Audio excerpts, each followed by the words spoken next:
Yo, thank you for joining. I really appreciate it. Today it's 5:01 p.m. Pacific time. It's December 19, 2025. Let's begin. Trump looks at changing Medicare coverage next year.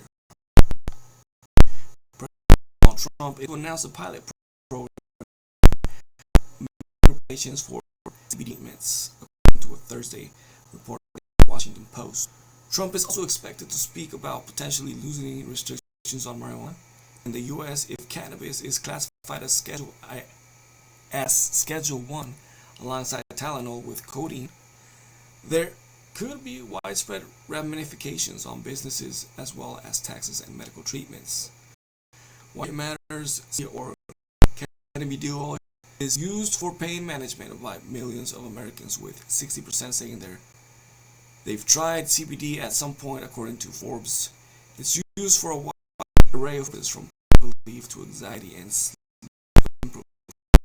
To know is that the Washington Post said that Centers for Medicare and Medicaid could launch the CBD coverage programs as early as next year. The agency previously looked into the idea of covering CBD use to help treat cancer, and if Trump decides to reclassify marijuana as a Schedule 3 drug, it could help reopen up the door to more options of treatment. They're testing whether CBD can graduate from the supplement azo to actual medical coverage. Michael Ryan, a finance expert and the founder of MichaelRyanMoney.com, told Newsweek, "This is a controlled experiment, and most seniors won't see it." Trump's plan to sign an executive order to expand access to cannabis has reported on this week. This is not recreational use but symptomatic. The CEO of 9i Capital Group and the host of the 9 Innings podcast told Newsweek. Many patients report that CBD helps with nausea, appetite loss, and other side effects of therapy, often with fewer adverse effects than traditional pharmaceuticals used for those same purposes. If cannabis is classified alongside Tylenol with codeine instead of other Schedule 1 drugs like heroin and LSD, there could be implications for business taxes as well as medical treatment for everything from cancer and chronic pain to anxiety.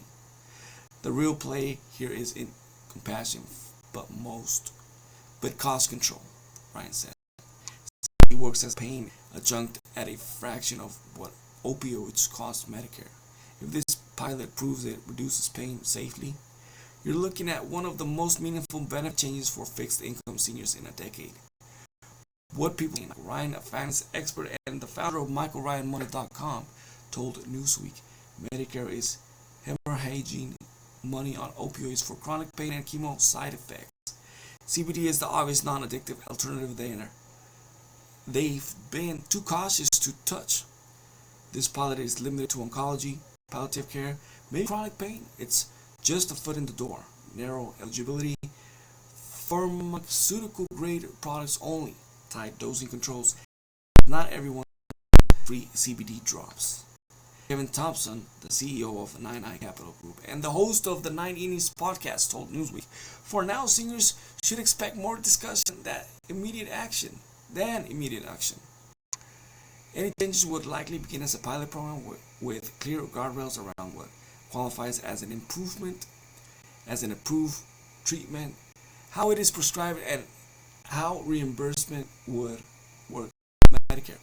Alex Bean, financial literacy instructor for the University of Tennessee at Martin, told Newsweek, "In the past, alternative therapies for seniors being covered by Medicare have been relatively rare. The Trump administration's potential decision to open up Medicare coverage to reimburse CBD treatments for recipients would mark a significant turning point in not just the possible care seniors will receive, but long-standing views at the federal government level on CBD and its effects. While some will take from this possible general loosening of marijuana regulations, it's important to note that coverage would still just be in the pilot phase, so more information could be ascertained before possible broader implementation. Still, it's a significant step for advocates who have pushed for more accessibility to CBD and relative substances. What happens next once Medicare starts paying CBD would lead shift from Wild West supplements to regulated medical products, Ryan said. Better safety? Absolutely, but the cheap stuff people are buying now disappears. You get pharmaceutical grade, you lose choice, he said. Long term, if outcomes look decent by 2027, this goes permanent and broader, and doctors finally have to actually learn the endocannabinoid endocannabinoid system instead of accurately dodging the conversation. Anyways, thank you for joining. I really appreciate it.